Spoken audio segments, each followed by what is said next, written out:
When I tell you, this book literally made me buy an apron, for real. And they are not playing with you, okay? They are fierce. They will slit your throat so fast you won't even see it coming. No. Elizabeth Zott is like, that is not it. Like, women, ladies, we have more to offer to the world. And on top of that, work in the same industry as these men who don't have to care about half of the stuff that you have to worry about. I'm just saying, okay? Is this real life or is it just fiction? Is it all in this book or is this real life? Hey y'all, welcome to my channel. I'm Jerrilyn. Let's get right into this book review, okay? So I wasn't even gonna do a book review because I only read 3 books, but then someone literally was like, I want to see a review, and I was like, yes ma'am, you are gonna get one, so here we are. So let's go in the order that I read the books. Can you see them? Stop cheating. The first book I read was Lessons in Chemistry, and guys, this book was enough to take me out for the whole summer. I mean, like, oh my god, I absolutely love this book. This book changed my whole life. Like, I literally bought an apron, like a kitchen apron. After I finished this book, I literally ordered it on Amazon. Let me show you. Y'all, when I tell you, this book literally made me buy an apron, for real. Hello, curls. Oh my god, I'm in love with this apron. It's so cute. Like, look at her. Girl, I'm in the kitchen, like, whipping it up. I'll leave this apron in the description box. It's from Amazon. It's so cute. Like, and it has pockets. Girl, I'm a housewife, like, for real. I'm not married, but yeah. That book got me to do this, so. Anyway, let's get back on track. How is the hair looking? Because, you know, she has a mind of her own. Okay, Lessons in Chemistry. Y'all, let's just talk about it. So I rated this book 5 out of 5 stars. Seriously, I mean, how could I not? Like, it made me buy something, you know? Okay, let me slow down. This book goes back to the 1960s time period. So I love that. I love that it's like not like today's time. And you know, in the 1960s, I mean, people were trying to act like women didn't exist, you know? Basically, like, in this time period, according to this book, women were just like housewives, which is so funny that I bought an apron. Women were just like in the kitchen. Their responsibility as a woman was to just cook, clean, and take care of the kids. That's it. No. Elizabeth Zott is like, that is not it. Like, women, ladies, we have more to offer to the world. Some of us are even smarter than these men in these higher up positions, but because this is the 1960s, you are supposed to be at home taking care of the kids. Well, Elizabeth Zott was like, no ma'am, no sir. One thing I love about Elizabeth Zott is that she was a chemist, okay? You know, whenever you are you're the minority as a woman, women, we are still minorities to this day, right? But in this time, it was like times 10. So when you're a minority, you have to work 10 times as hard just to be seen, just to be heard, just to be understood. And so she is a woman in a male-dominated field, science, right? So she literally is the only woman who is in the lab with the men. And if you are a woman in this building, you're probably a secretary or some like assistant of some sort. You're not in the main role. When I tell you, these men made me so mad because I'm like, it's not that far off from today. Bonnie, she's on to something, because it's like I said, it's not that off from today. Like, there are still men in positions. I mean, just look at, I'm not even gonna go to politics, but like, let me take a step back. There are still men in higher positions who take advantage of women, who even take their work and credit it as their own. Leave a comment below if you know somebody who's been like, yeah, I did that, and you know dang well you did not do that. That was her work that you take credit for, okay? Elizabeth Zott is a boss because she does not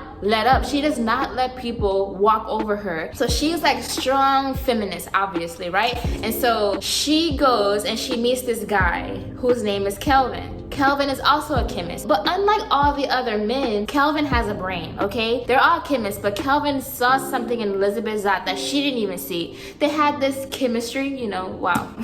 They had this chemistry that was just so unmatched. And one thing that really made me mad was like, people who were in the work field with them thought that, oh, by the way, Kelvin was kind of famous, okay? So he's like this famous chemist, and Elizabeth Zott is just a chemist, right? And so when they started being like, cool, two all together, people started saying that, oh, she's with him because he's famous, or he's with her because she's a pretty woman. Let's not forget that Elizabeth Zott is like hot, okay? She's beautiful. She has blonde hair, she's cute, whatever. And she's also just so happened to be a chemist. Wow, what are the odds? Literally, like seriously. Like I say this, but I'm telling you, this stuff still happens in the real time. Like, she's beautiful. You know how they say there's pretty girl privilege? These men are gonna try to take advantage of you because you're a pretty girl trying to make it in the male world, okay? But she did not let that get to her. For her, it was not about the looks. Like, for her, she was all about her work. It was all about chemistry from the beginning, okay? It's never been about anything except chemistry. So she meets Kelvin, they have chemistry, they hit it off. Let me see, I don't want to give you any spoilers because I really want you to go and read this book for yourself. Like, Kelvin is a Nobel Prize winner. So like, he is famous, he is in magazines, he's on the cover of magazines, and so anything Kelvin says goes, right? Well, Elizabeth Zott is just, if not more, smarter than Kelvin, okay? And Kelvin saw this, but all the other male chemists in her lab at Hastings University, whatever, what is it? The Hastings Research Institute, they would try to take her work and credit it as their own. Girl, look, you better not come for me. But okay, some things happen, some things are cooking up in the kitchen, and Elizabeth ends up as a single mom. I'm not even gonna tell you why. Go read the book to find out. She ends up as a single mom. Of all women, it's her, right? But she did not let that faze her. She's not at Hastings Research Institute anymore. Instead of her being a chemist, she ends up with this cooking show called Supper at 6. These are not spoilers. It's all here and whatever. And like, you know, she ends up on this cooking show, and whenever a woman is on TV, they're expecting her to fit the role. Like, she has to be beautiful and just basically a model. They're trying to put her in like skin tight clothes. She's like, no, we're gonna have a cooking show, but I'm gonna bust out with my apron on. You heard me? You know, this is chemistry. Food is chemistry. Cooking is chemistry, literally. And I just absolutely love that. Like, it made me, I'm not kidding, guys. I swear I bought that apron as soon as I finished reading this book. It's almost embarrassing. She like, I love how she makes it seem like we as women, your role is so important that it cannot go unseen, and you have to let it be known that this is not easy. Being a woman is not easy, okay? We have to somehow always look good. I mean, always. You gotta wake up and look good. You gotta go to bed looking good. You gotta cook a good meal. You gotta be able to take care of kids. Like, and on top of that, provide for yourself if you're a single mom. And on top of that, work in the same industry as these men who don't have to care about half of the stuff that you have to worry about. I'm just saying, okay? Is this real life or is it just fiction?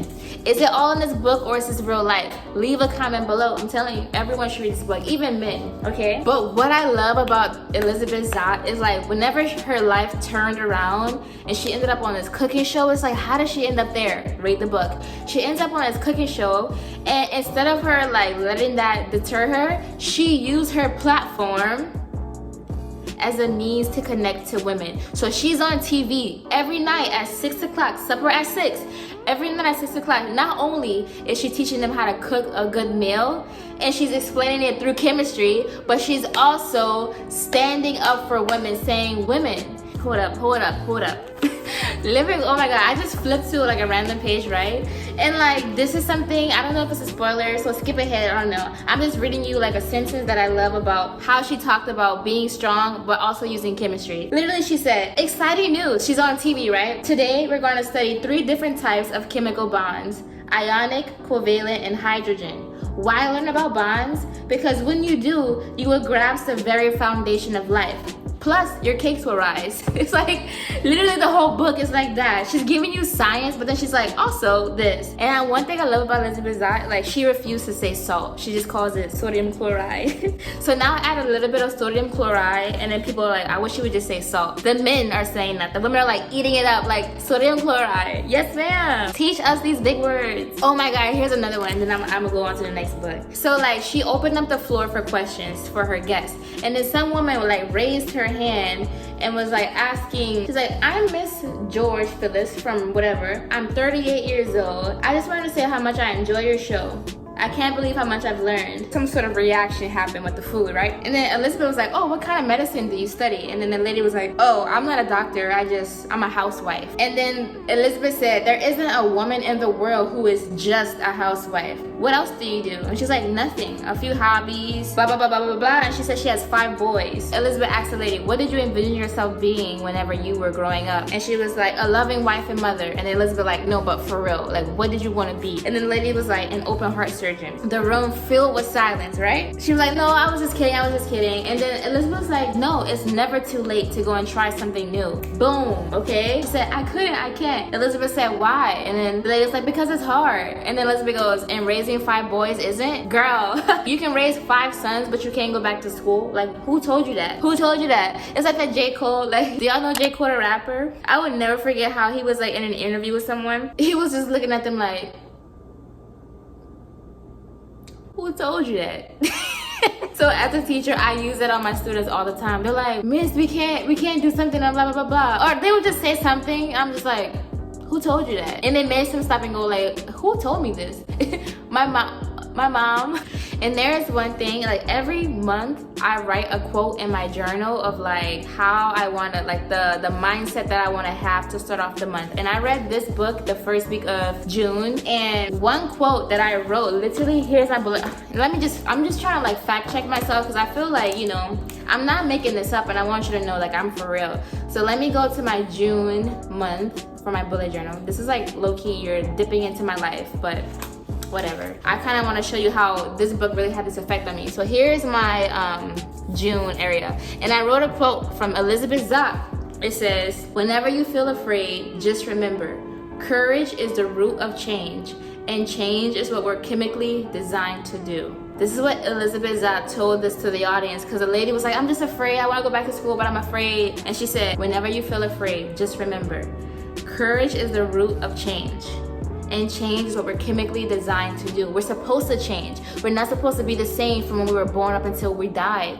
We're literally designed to change. It's chemistry, okay? Oh my God. It's been like 15 minutes of me rambling about this book, and I'm trying not to give you spoilers, but I really just wanted you to know, like, this book really like affected me. I bought an apron. Like, I feel more courageous. You know, whenever you do something that is just so like public, like YouTube and stuff, it can be nerve-wracking. It really takes courage. And so I started to get a little discouraged, and then I read that and I was like, courage is the root of change. And that is what we literally are designed to do. Like, that really left me, and I put it in my bullet journal. Now every time I flip back, I will always remember Elizabeth Zott from Lessons in Chemistry.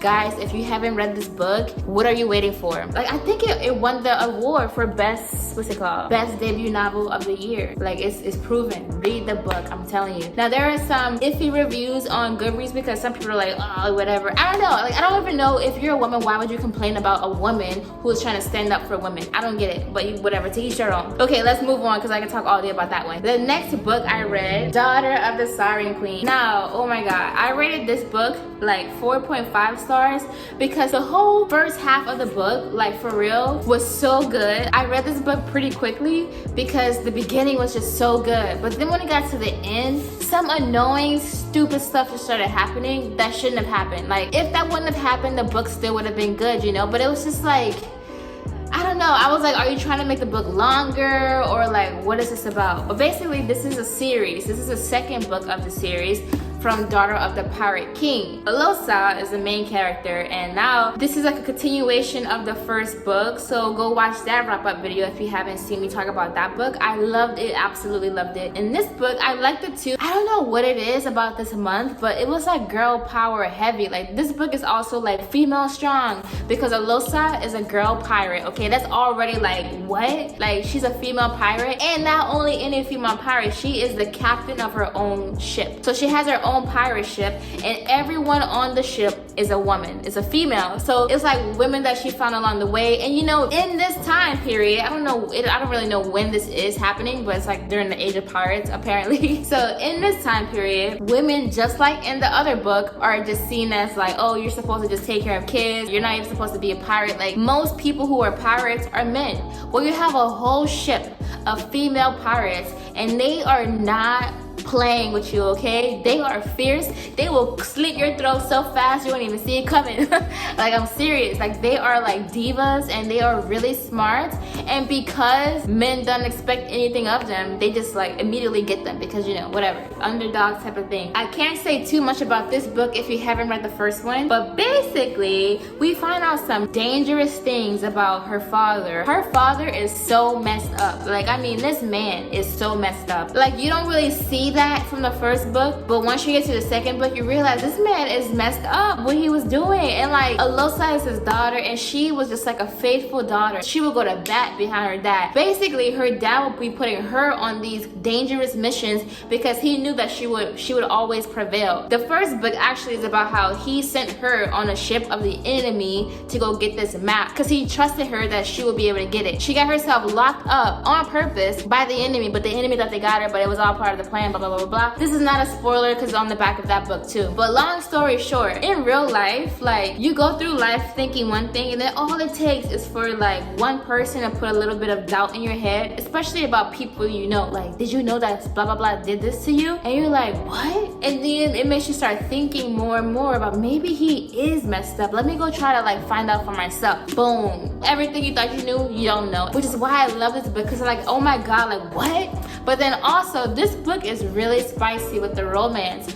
because yes, this is a ship of all females, but then they ended up taking some men on the ship with them because basically from the first book, Alosa captured some men, but she ended up liking them. She's like, he was cool, like he could have killed me, but he didn't, so let's have him join our crew. So now that she has more people on her ship and there just happens to be men, but nobody, it's not like that. It's not like that. As soon as I said now they have men on the ship, I was like, oh wait, it can go there, but it didn't go there because they're all like a big family except one person. One person it did go there with, and it's very spicy, but it's so romantic. It's like a heroic kind of spicy. It's not like a, ooh, we're on the same ship. It's like a, I have your back, I will protect you. Guys, you should read this book, but first read the first one, obviously. Like, don't just skip around because I don't, like, you would not know what is going on if you just started with this one, because literally it starts off as a continuation of the last book, which I love that. This makes my heart so happy. Yeah, I love this book. And then the last book I read, Happy Place. Oh my God. This book also came out this year. It's a romance novel. And normally I feel like I say in every reading vlog, I say, I don't really read romance novels. In every reading vlog, there's a romance book. I guess I should just stop saying that. Like, I guess I do read romance. But oh my God, this is my first like true romance. Like, only purely like this is a romance novel. This one has some romance in there, but it's like more fantasy than romance, but romance is still at play. And then lessons in chemistry, I don't even know. Like, there's romance in there, but it's not the main thing. So it's, I wouldn't label it as a romance novel at all. But there is romance in there and love happens. And anyway, Happy Place. So guys, like, where do I begin? I literally just finished reading this book like last week. Oh, okay, now I remember. I rated this book a 5 out of 5 stars because this book does not look good against my skin tone. Come on, pink. Maybe it's the yellow. Okay, anyway, if you want to hear me go in depth about Happy Place, I made a whole reading vlog dedicated to me reading Happy Place. So I'm not really gonna talk much about it, but you should go watch that video of me reacting to me reading Happy Place. I mean, I had so much fun filming that video. In fact, after this video, I'm about to film another reading vlog. I have another book that I'm about to read. You should stay tuned for that reading vlog. It's so much fun to just like read and react. I love it. But anyway, Happy Place. It's about like a friend group, but two people, Harriet and Wynn, were dating for years and they're all part of the same friend group, but then for reasons unknown, Harriet and Wynn broke up. But every single year they go to this cottage in Maine with their friend Sabrina, and it's like an annual trip that they take every single year. No matter where they're at in the world, they all meet at this place every summer. And it's like they have a lobster festival, and it's so much fun. Like, I feel like I had fun, like I was there. But anyway, they go to this thing every year and they stay at the cottage and they're all friends. But for reasons unknown, like I said, they broke up. But they didn't tell their friends that they broke up. They're planning on not telling their friends that they broke up because they don't want to ruin the trip for everyone. So they're gonna go to this trip broken up, but now they have to pretend like they're still in love, still together, for the sake of the friend group. Now, I had so many questions. Just go watch that reading vlog. I had so many, like, why? Just why? But oh my God, this romance novel is so good. Like, I feel like Harriet is me in a sense. Like, you know, there are some things in there about Harriet that like her friend group just called her out on, like, you Let me find something for you, because one thing I love about books is that, like, hold on.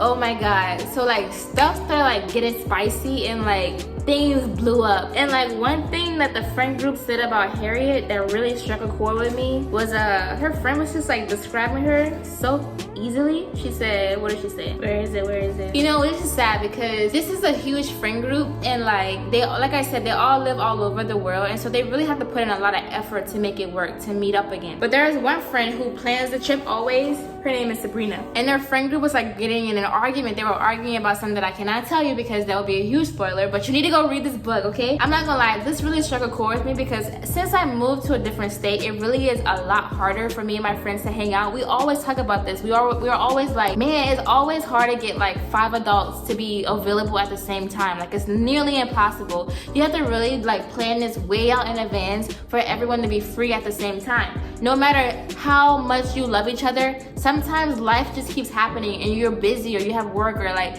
now you're free but they're not free, you know? And so one thing that they were arguing about, like spending time with each other basically, and then Sabrina was like, I did what I had to do, just like I always do, because no one makes even the tiniest bit of effort anymore. If I waited on all of you, this friendship would already be over. I send the first text, I make the phone calls, I leave the voicemails, I schedule the trips, and when you cancel on them, I come up with another date. And when you can't give me an immediate yes or no, guess what? I'm the one to check back in a couple days later. So she's basically like, this whole friend group is running because I'm doing this. I text you, I call you, I leave voicemails, I schedule dates, and even when you cancel, I come back to you and say, what can we do this day? Instead of you trying to like make it come back to me. And like, I was like, that really resonated with me because, you know, there's always gonna be, people are always gonna be busy, but it's so obvious. Posture check, guys. Let me sit taller. I'm trying to get better with my posture. Anyway, it's always obvious whenever like one person is putting in more effort than the other. It's like, I texted you, you didn't text me. All you have to do is just text me back, but you didn't even do that. But I texted you again because I care a lot about this friendship. You know, friendship goes both ways. And one thing I love about Happy Place is it's not just a romance novel between like two lovers, like ooh. It's also about the love of friends. It's about a friend group's dynamic. They all love each other. And one thing I love about this friend group is that they're literally like brothers and sisters, but friends, you know? Like the guys who are part of the friend group hug the girls like they're their sisters, but then they're like two couples within the friend group, and no one gets jealous that like he hugged her and he hugged her, because they're all friends and it's all love. And like, that's one thing that I love. I love a good friend group that has girls and guys. I guess I love a good mixed friend group because that's just like a strong friend group. You know, everyone brings their own flair to the group, and I really love that. It's hard to talk about this book without giving spoilers because I just read it and I can just tell you, like, you know. But you have to figure out what happens. Like, why did they break up was my main question in that reading vlog, 1. And 2, basically, like, will the friend group ever find out? How does this end for us? Like, why is it called Happy Place? So go watch that reading vlog if you haven't already. I'll link it below and let me know what your thoughts. So guys, those are all the books that I read in June, and I feel like it was a really good month of reading. Even though it was only 3 books, let's not pretend like these aren't like thick books, okay? These are some hefty books, and I have other things that I'm doing. You know, I'm not just reading all day, but I do want to make more time for it. So yeah, if you're interested in seeing what I'm reading for the month of July, which is now it's July, stay tuned for my July TBR. Also, follow me on Goodreads if you haven't already so that you can know what I'm reading before the vlog comes out, I guess. And also on Goodreads, I always update with my page numbers that I'm on, and I'm always like talking about, ooh, it's getting spicy. So follow me on Goodreads if you haven't already. I will see y'all in the next video. Thanks for watching. Bye.